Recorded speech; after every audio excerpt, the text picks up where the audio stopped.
Bismillah ar-Rahman ar-Rahim. Let's make the difference or comparison between the atomic emission spectrum and atomic absorption spectrum. As we know, that atomic emission spectrum can be also known as the line emission spectrum, and the atomic absorption spectrum can be also known as the line absorption spectrum. Okay, this is the difference or comparison by name. अब ये जो line emission spectrum होता है, this is produced, this is formed, this is produced by excited state. This is produced when the substance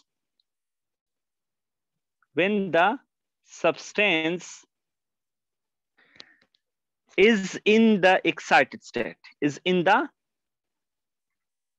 excited state.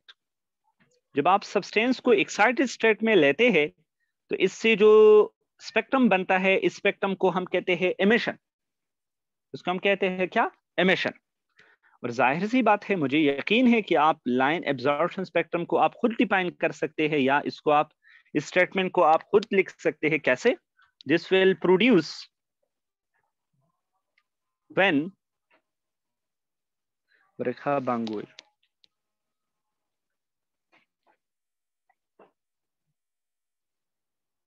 अच्छा, ये जो atomic absorption spectrum होता है, it will produce when the substance is already और the matter is already in the ground state. जब atom या जो molecule होता है, या जो मैटर होता है, या जो सब्सटेंस होता है, that is already in the ground state.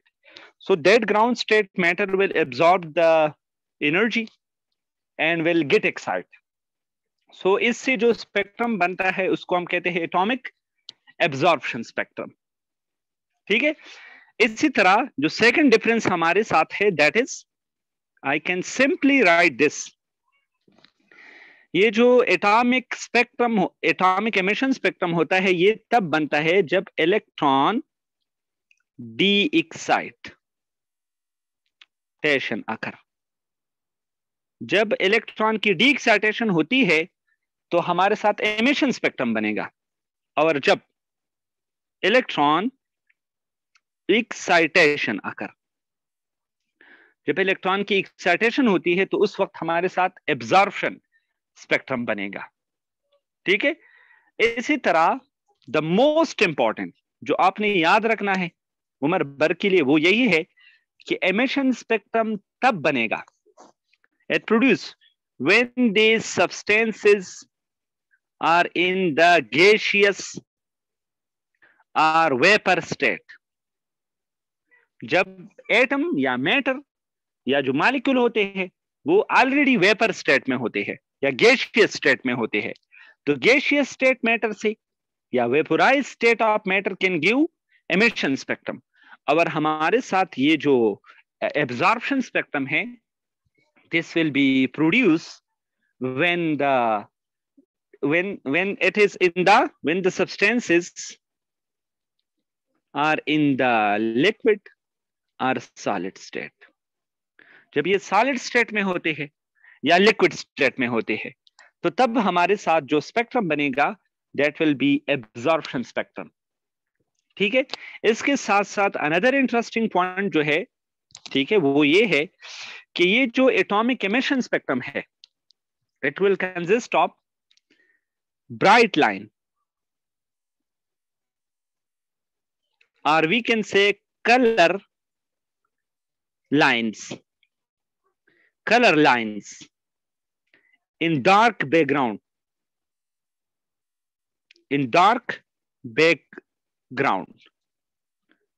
जब आप डार्क बैकग्राउंड में ब्राइट लाइन को देखेंगे, बिल्कुल ये मोबाइल का स्क्रीन आपके सामने बिल्कुल ब्लैक है और अचानक इसमें जो है ना वो चमकते हुए लाइन पैदा होते हैं या कलर्स पैदा होते हैं, तो such type of the spectrum will be the atomic emission spectrum.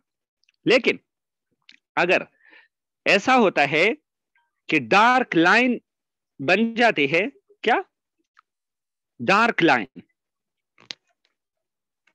when there is the production of dark line, colour नहीं, अब डार्क लाइंस जब पैदा होते हैं in what, in bright background, in bright background, उल्टा करो इसको, ब्राइट या कलर्ड बैकग्राउंड, जब बैकग्राउंड जो है वो कलर्ड होता है या ब्राइट होता है और इसमें जो है ना वो काले बैंड्स पैदा होते हैं, ठीक है, या लाइंस पैदा होती है, तो इससे जो स्पेक्ट्रम बनता है इसको हम कहते हैं क्या, एटॉमिक एब्जॉर्प्शन स्पेक्ट्रम। इसका मतलब ये हो गया ना, मैं आपको सिंपल सी बताता हूँ, डायग्राम भी आपको बताता हूं मैं, ठीक है, इधर देखो आप, एक मिनट। सपोज ये जो लाइन एब्जॉर्प्शन स्पेक्ट्रम होता है इसमें क्या होगा, और ये जो लाइन स्पेक्ट्रम है इसमें क्या होगा। देखिए, आपने स्पेक्ट्रम की दो हिस्सों को आपने लिखना है, एक होगा हमारे साथ बैकग्राउंड और उस बैकग्राउंड में होगी क्या, लाइंस, ठीक है, उधर भी आप ये लिखो, वहां पर भी लिखो, एब्जॉर्प्शन के लिए भी ये दो अल्फाज लिखो, एक होगा हमारे साथ क्या, बैकग्राउंड,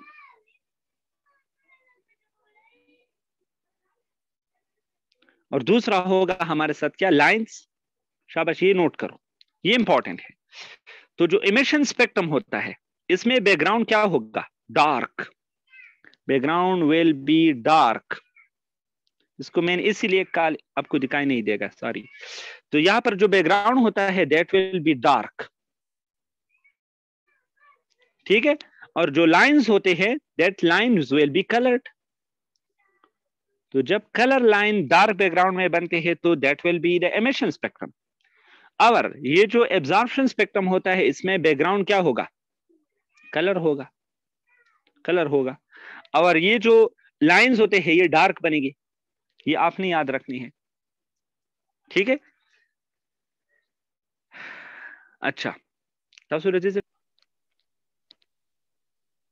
देखिए, जब हम प्रैक्टिकली लैब में एक्सपेरिमेंट करते हैं, मैं आपको अपना वो थोड़ा सा एक्सपीरियंस बताता हूं ना।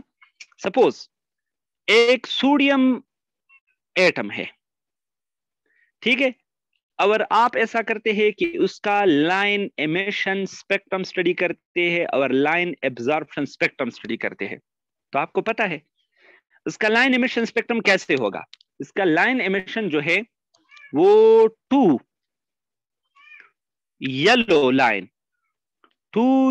लाइन बनाएंगे, कहां पर, 25890 पर, और दूसरा बनेगा 5896 पर, ठीक है।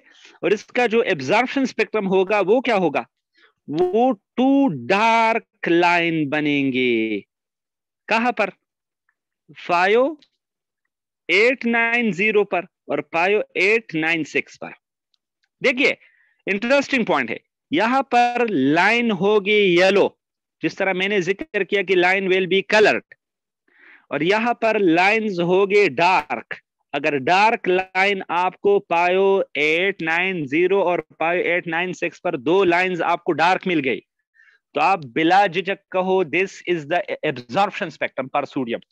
लेकिन अगर 5890 5896 पर आपको दो येलो लाइंस मिल गई, कलर लाइंस मिल गई, ठीक है, तो this will be the atomic emission spectrum. तो इसकी मदद से हम मुख्तलिफ सैंपल्स में, जिस तरह यूरिन में, जिस तरह ब्लड में, जिस तरह समंदर के पानी में, जिस तरह ये जो कुएं के पानी है, जिस तरह जो है ना, आप किसी जगह से भी जो सैंपल लेते हैं उसमें आप मेटल की डिटेक्शन या एब्जॉर्प्शन स्पेक्ट्रम की मदद से या एमिशन स्पेक्ट्रम की मदद से कर सकते हैं। We mostly did in the lab, ये लैब में हम बहुत ज्यादा कंडक्ट करते हैं, ठीक है। इंप्योरिटीज हम इससे मालूम करते हैं कि इस पानी में इंप्योरिटीज है कि नहीं है, तो हम उसका लाइन एब्जॉर्प्शन या एमिशन स्पेक्ट्रम लेते हैं। सपोज पाई 890 पाई 896 पर न डार्क लाइन अपीयर हो रहा है ना येलो लाइन अपीयर हो रहा है, तो मुस्कान इसका मतलब क्या होगा, there is no sodium in such water, इस वाटर में सोडियम नहीं है। लेकिन अगर यहाँ पर डार्क या येलो लाइन अपीयर हो गए तो जाहिर सी बात है that sample will contain what, that will contain sodium। अच्छा, अब ये जो एटॉमिक एब्जॉर्प्शन स्पेक्ट्रम है, एमिशन स्पेक्ट्रम है, ये बनते कैसे है? शाबाश, this will be our last point in comparison topic. ये बनते कैसे है, इसकी ओरिजिन कैसी होती है, इसकी प्रोडक्शन कैसी होती है? देखिए, जब आप क्या करते हैं, आप ऐसा करते हैं कि आप इलेक्ट्रॉन को एक्साइटेड करते हैं। लास्ट पॉइंट आप लिखो और फिर टॉपिक को खत्म करते हैं। ये जो एटॉमिक एमिशन स्पेक्ट्रम है ये कैसे बनेगा, और ये जो एटॉमिक एब्जॉर्प्शन स्पेक्ट्रम है ये कैसे बनेगा? ये तब बनेगा when electron jumps, or we can say pal, from higher shell to lower shell। जब इलेक्ट्रॉन हायर शेल से लोअर शेल में फॉल होता है या जंप होता है, तो इस वक्त ये जो एनर्जी रिलीज करती है, that release energy will appear in the form of color lines,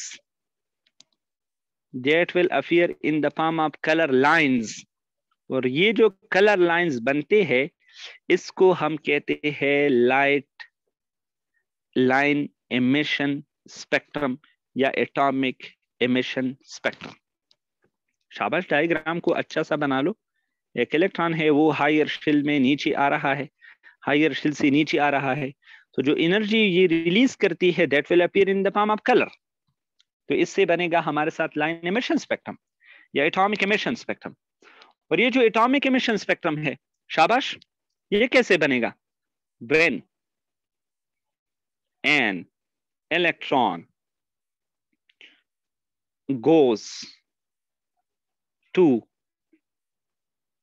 higher shell from lower shell, और जब इलेक्ट्रॉन लोअर से हायर शेल में चलता है तो दैट विल एब्जॉर्ब एनर्जी, ये एनर्जी को एब्जॉर्ब करेगा, और ये जो एनर्जी को एब्जॉर्ब करेगा इसकी वजह से डार्क लाइन बनेंगे, डार्क लाइन। और ये डार्क लाइन जो बन गए तो इसको हम कहते हैं लाइन एब्जॉर्प्शन स्पेक्ट्रम और एटॉमिक एब्जॉर्प्शन स्पेक्ट्रम। ठीक है, आप समझ गए।